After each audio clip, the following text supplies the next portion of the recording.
Sky runs a YouTube channel called Swamp Valley.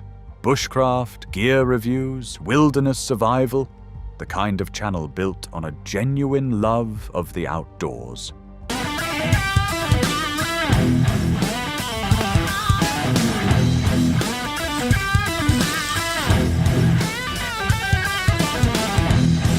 On October 21st, 2019, he headed out into the woodland to meet up with two friends, Colin and Sam.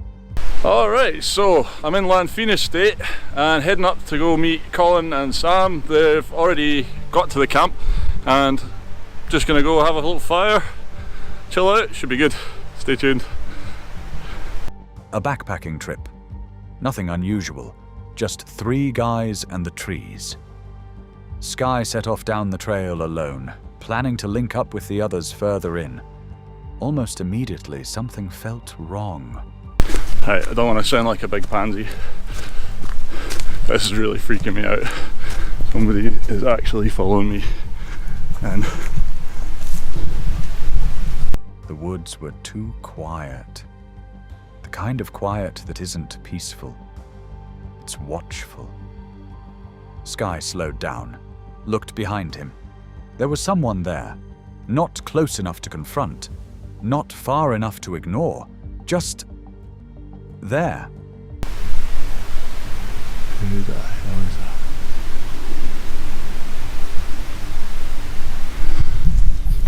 that? Following at a steady distance, matching Sky's pace, step for step. Sky kept his camera rolling. He showed his viewers the figure behind him, a man, unhurried, eyes fixed forward, fixed on Sky. Sky picked up his pace. The stranger matched it. He slowed down. The stranger slowed down. I'm gonna walk faster. Get up to my pals. It's freaky, man. It's freaky. He veered off the main trail, pushing through brush, trying to shake him. The stranger followed without hesitation. It's getting beyond a joke.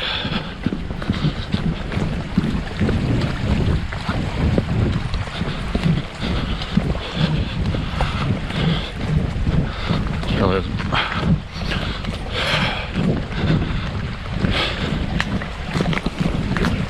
Like he knew exactly where Sky was going before Sky did. So Sky made a decision. He ducked into a cluster of trees and found a hiding spot. The hunted become the hunter.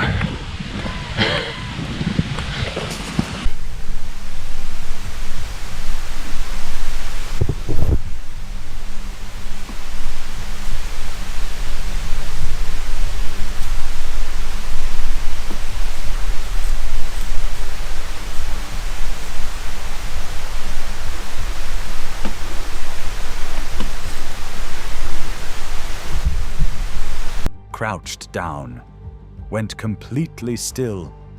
He was going to let the stranger pass and find out where he was headed. The man walked past without seeing him, and he was heading exactly where Colin and Sam were waiting. Now Sky became the one doing the following. He's heading up to where Colin and Sam are.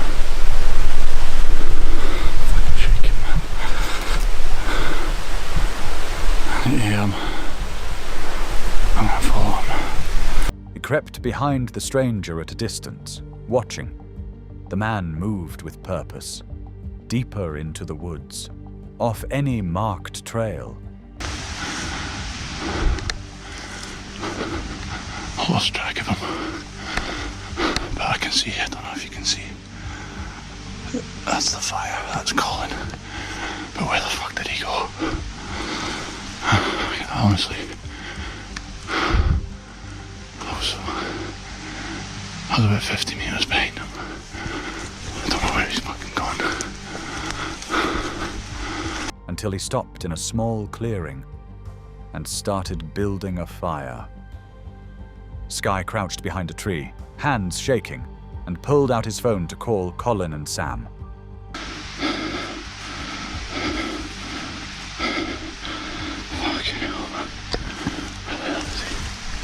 He needed to warn them.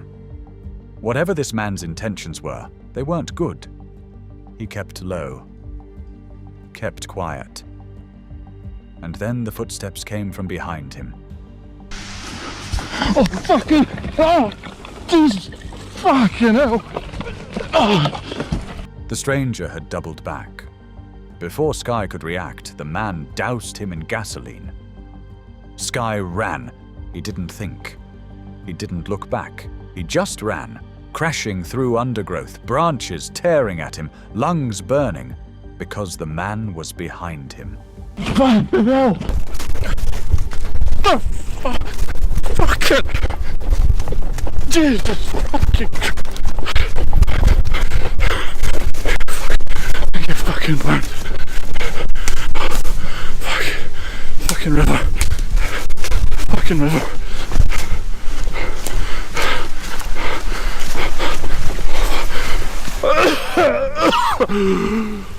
And this time, he had fire. This wasn't a warning. This wasn't a confrontation. This was an attempt to burn a man alive in the middle of the woods. Skye ran until his legs gave out, down a hillside, through trees deeper into the forest, until finally the footsteps behind him faded. Oh, it fucking stinks. The stranger was gone. He was shaking so hard he could barely speak. The man was never identified, never caught, never explained. What draws someone into the woods with gasoline and fire, and a target in mind, is a question Skye has never been able to answer. What he does know is this: he went into those woods for a quiet camping trip with friends. He came out with a story that will follow him for the rest of his life. But our next story shows exactly why being all alone isn't always the best idea in the wilderness. Marv is a retired Air Force veteran who spends his days the way he's earned, fishing quiet lakes, paddling remote shorelines, and sharing it all on YouTube.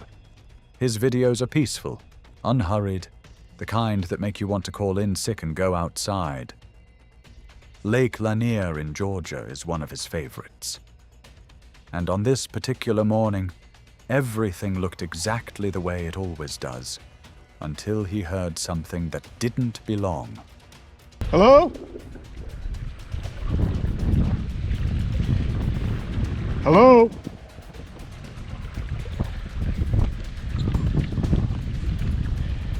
Hello?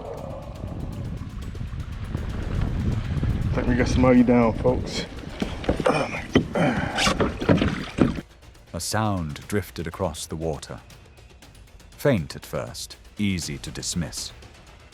But Marv stopped paddling and listened. Someone was calling for help. He turned his kayak towards the nearby shore and squinted through the tree line.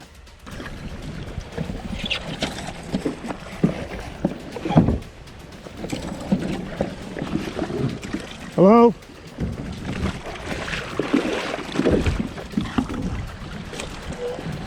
Hello?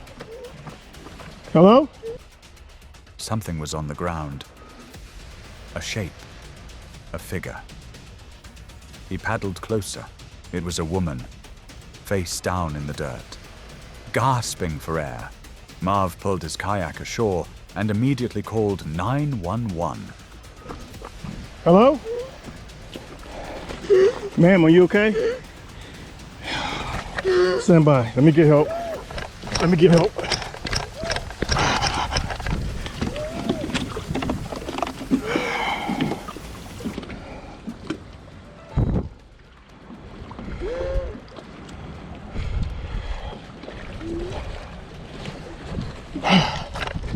Ma'am, do you have a name? Ma'am, do you have a name?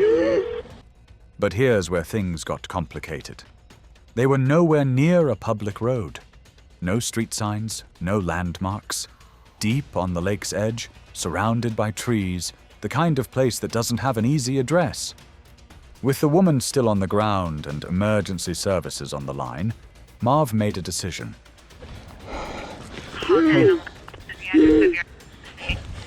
Hello, we got an emergency here. I am at the Clark's Bridge boat ramp.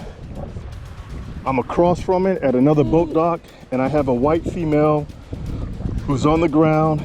Appears that she may have fallen and tripped, and she's in a recovery position, but she seems to be gasping for air. Ma'am? Sir?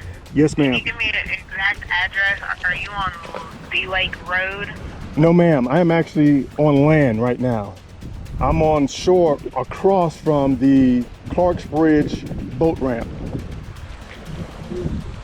He left her side briefly and pushed through the trees toward the nearest road, searching for a sign, a name, anything that would help paramedics find them. Let me give you a better reference point too, because I'm at a big dock. Ma'am, I'm just gonna step away. This looks like an old boat ramp here too on the opposite side. He spotted nearby residents emerging from their homes, drawn outside by the commotion. "Can you come down and assist?" Marv called out. A local resident came down to help. I got an individual down that appears to be hurt. I got 911 on the phone. So now I'm looking at a private dock and a private parking area. I'm talking to another neighbor, and hopefully they can come down and assist me. It looks like Can you come down and assist? Cornelia Highway. All right, I got somebody on the way. Okay, say that again, ma'am. They knew the area. They got on the phone with 911 and gave dispatchers the exact directions they needed. Or does he know the address of the Lake Road houses Circle, is that nearby? our road up there? If they just go past our road, we're right down to because of the dock side. Here, I'm gonna let you talk to him real quick. Go ahead. When you go in the neighborhood, if you just keep going all the way back, there's like signs that say go right this way. Paramedics arrived. Marv told the paramedics everything. How he'd been drifting across the lake when the sound reached him. How he'd found her face down, barely breathing. How close it had come to going the other way. He later updated his viewers. The woman received care and was released from hospital, alive and well. Marv never found out why she was there, or how she'd ended up in that condition, alone on a remote stretch of lakeshore with no one around for miles. Just a retired veteran on a kayak, on an ordinary morning, who happened to be listening. If he hadn't been, nobody knows how that story ends. Please hit the subscribe button for more creepy camping encounters. The next camping encounter shows exactly why having your wits about you is always best when camping alone. Davey runs a YouTube channel called Davey's Dash. Wilderness camping, long walks into the woods, and the kind of solitude that most people only dream about. On this particular trip, he hiked deep into Crown Land and found exactly what he was looking for. A quiet river, a flat patch of ground, the perfect campsite. There it is. Kitchen, sleeping.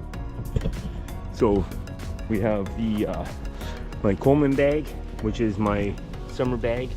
So I just want to have the smallest one that packs. I have my Thermarest from 2016, my ProLite regular, and then I just have the footprint for my tent. He set up, settled in, and let the sound of the water carry him off to sleep. Yeah, Oilers playing tonight. I'll be excited to get home in the morning and find out what that score was. But other than that, man, I'm fed up. I've got one beer on the go here that I've been sipping for like the last 2 hours. I'm not into it tonight, man. It's not a drinking kind of night. It's just get out, enjoy yourself, enjoy nature, enjoy the sounds, the smells. That calm lasted until midnight. Davey was jolted awake by screaming. So start showing some fucking respect if you want respect.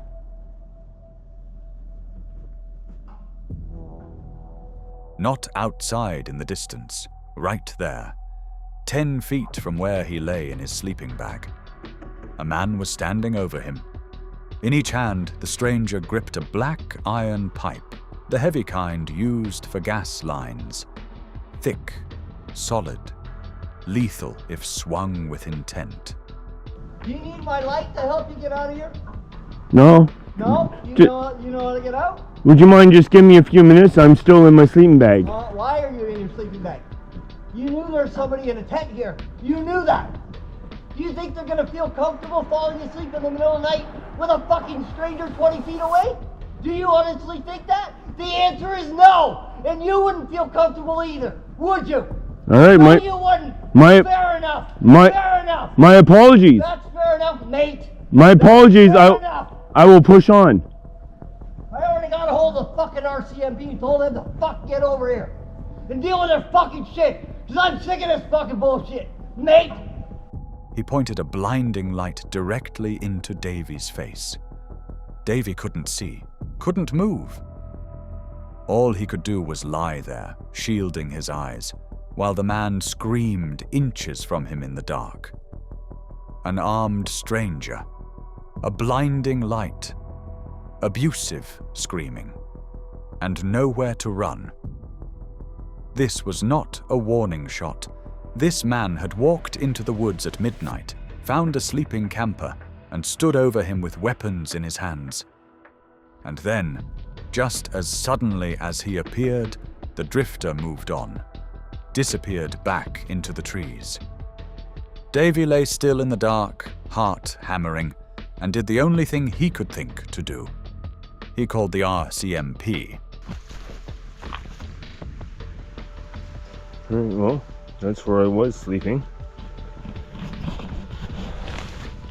Until the homeless man with 2 fucking goddamn fucking steel pipes come fucking walking into my camp about 10 feet away from me while I was sound asleep. Well, I guess we know who needs his fucking teeth knocked down his fucking throat now, doesn't he? But that will be a battle for another day.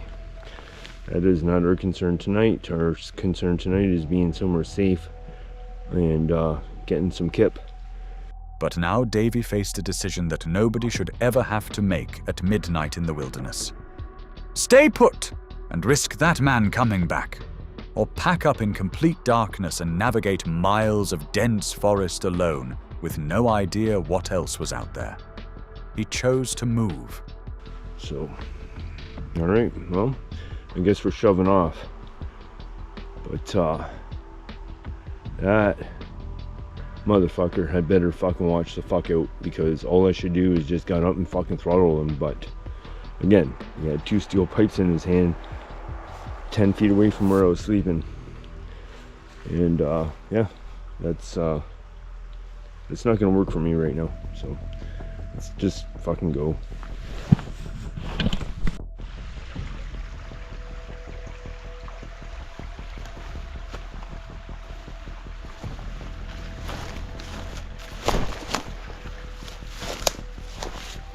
I do need to sleep tonight. I need to sleep tonight. So we're looking at 11 o'clock and being pushed on by a fucking homeless guy with 2 steel pipes. Oh. Just kinked my ankle into something. Alright. Safety over comfort. Get distance. Get out. Rattled and furious, Davy broke camp in the dark and started hiking. That's when he took a wrong turn. He didn't realize it at first. Just another stretch of trees, another patch of darkness. But then his torch swept across something that stopped him cold. A camp. Makeshift. Rough. Hidden deep in the trees where no one was supposed to find it. The drifter's camp. Yeah, anyways, sorry. Being moved on by a homeless guy. I'll tell you what, I am fucking pissed about it. But, here's the thing. You can't sleep when somebody is 10 feet away from you with 2 steel pipes, ready to knock you out while you're sleeping. So I was pretty lucky that I woke up on that one. It took a little while to get to the camera, because obviously my safety was paramount, And yeah. Davy didn't stop, didn't look around. He turned and put one foot in front of the other as fast as the darkness would allow, because somewhere nearby, a man with iron pipes was still awake. And now Davy had just walked into his front yard. He kept moving until the camp was far behind him, until the trees thinned, until he found a spot that felt safe enough to stop. He laid down, watched the darkness, and eventually, somehow, slept. He woke up the next morning unharmed, angry, shaken, but alive. Davy walked away from that night with nothing more than a story, but the margin between that outcome and something far darker was razor thin. 10 feet, 2 iron pipes, a blinding light, and the woods have never felt quite the same since. Our final story shows exactly how to handle yourself when face to face with an uninvited stranger. Jessie Carr is a travel YouTuber who chases the kind of places most people never find. So this is the information on it. Talofa and welcome to the waterfall. Relax and enjoy the natural beauty of this crystal clear freshwater pool, cascading waterfall fringed with ferns and tropical vegetation. Explore the smaller pools and the waterfall downstream and look out for small freshwater prawns that live in the river. Alright, let's go see it. Remote, beautiful, untouched. On September 15th, 2025 in Samoa, she found exactly that. A quiet pond, a waterfall, complete solitude. For a moment, it was perfect. I don't think it's just me. Wait, let's go check it out quickly. Oh my goodness. Wow.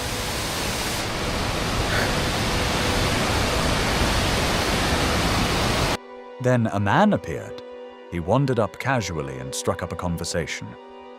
Jessie stayed polite, but gave little back, hoping he'd read the room and move on. I'm gonna hop in now. I took a couple photos and now I'm ready to have a dip.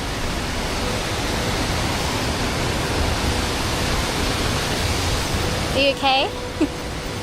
All good?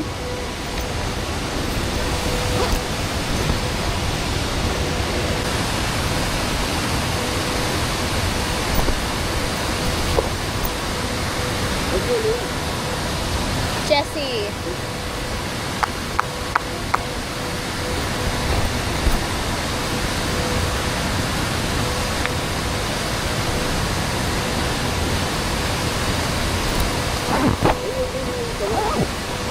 Pardon? He didn't. Jessie waited. The man stayed. So eventually she made a decision. She wasn't going to let a stranger ruin her afternoon. She was going to swim anyway. The moment she entered the water, the man got in too. Look at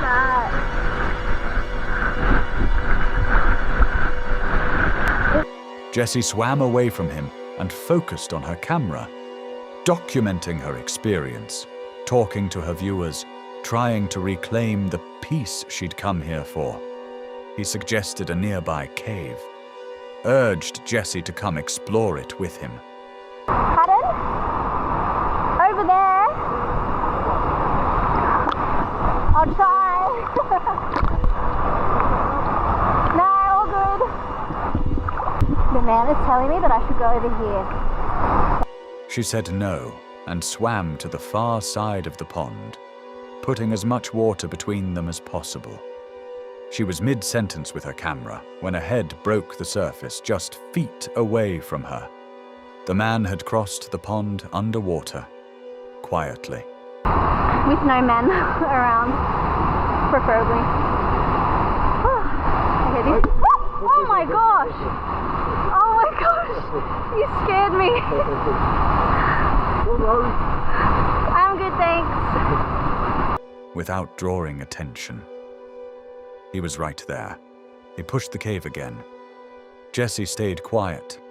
He offered to help her climb a rock. For just a second, Jessie eased. and he took that opening to snap photos of her without asking. That was enough. Jessie told him clearly and calmly she was ready to leave.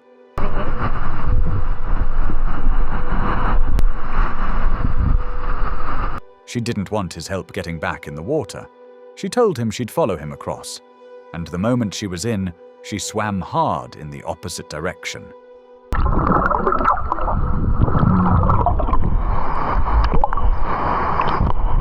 Okay, I'm gonna go.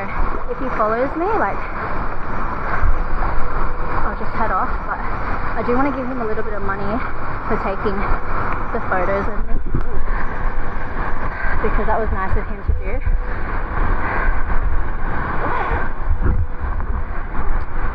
She got out, dried off, packed her things, and even then, as she was getting dressed, the man invited her back to his house to meet him and a friend.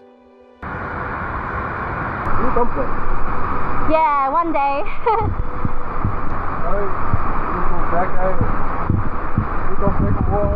More Samoa? Yeah. Maybe. Come on, your best friend is my your best friend. I live there, yeah. You live here? Yeah. Oh, My nice. house, you see the birds Yeah. in my house. Ah, beautiful place to live. Oh, once your best friend, I suggest you want to come back to Samoa. Come and see me in my village. Ah, Go see my house up there. yeah. Ah, thank you. That's the moment the mask slips entirely. To her credit, Jessie never panicked, never escalated.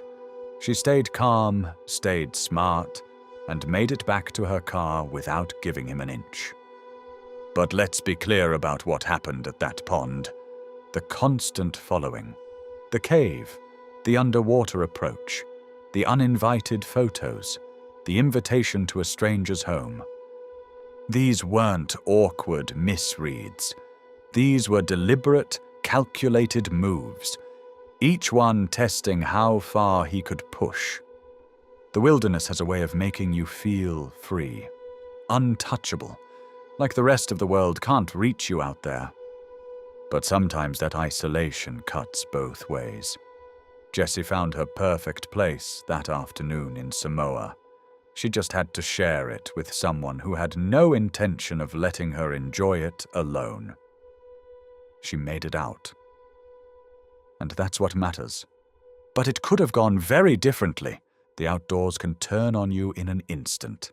If these stories kept you on edge, subscribe to Scare Tapes. New stories are coming, and you won't want to miss them. Stay safe out there.